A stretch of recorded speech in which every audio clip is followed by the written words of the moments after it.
You can see the cones and tents in place. This is located along the 1300 block of Northwest 50th Street. So this testing facility is also going to be a drive-through testing site. But what is different is that the city is opening up testing, we just learned, to people 55 and older displaying COVID-19 symptoms. And there are also no National Guard members here. We're told City of Miami paramedics and firefighters will be the ones administering these tests. The idea here is to test a couple hundred people per day and to test for however long there is a need here. And you will need an appointment before you can come and get our AC service call when we make the repair. Yeah, I love the sale. Find all the trends you want at the prices you'll love. And with 60 months, you can live like this. The coronavirus pandemic gripping the country. At last, we have a deal. Constant updates from the White House. Local 10 News is the only South Florida station covering this crisis on the Capitol. The president saying he's beginning to see the light. Local 10 News, Washington, D.C. Bureau.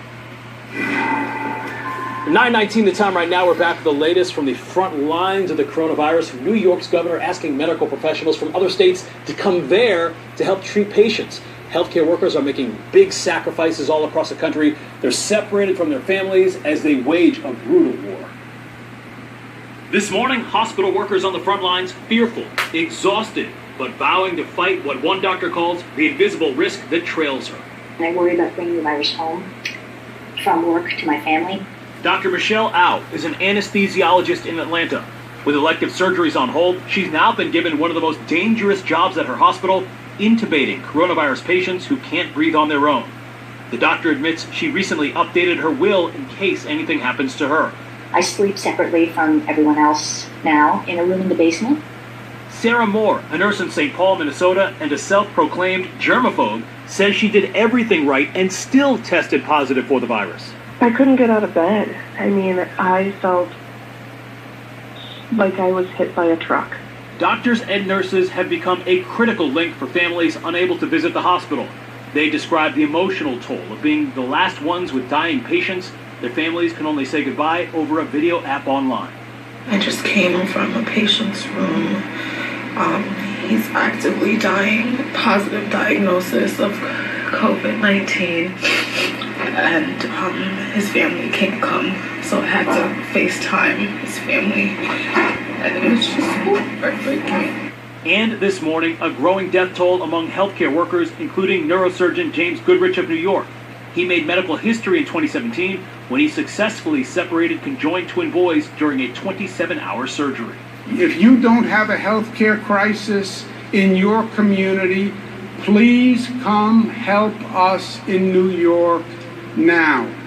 Heard that New York's Governor Cuomo urging healthcare workers in other states to help New York face the overwhelming crush of patients. Well, South Florida is showing support.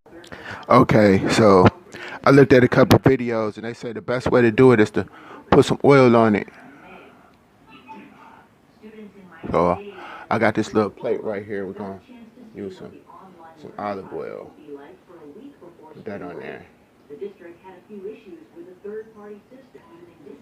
Okay, so we got this. We'll pour this around them.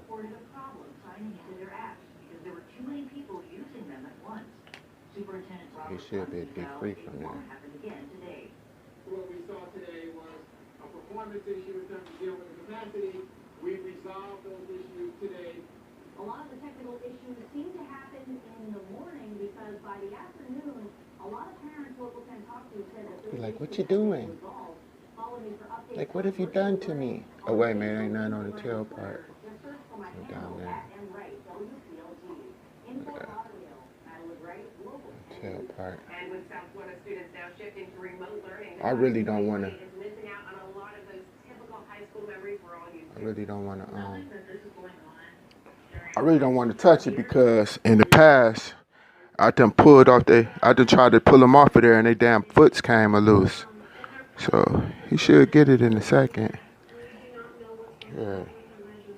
They was using a spoon here, let me see.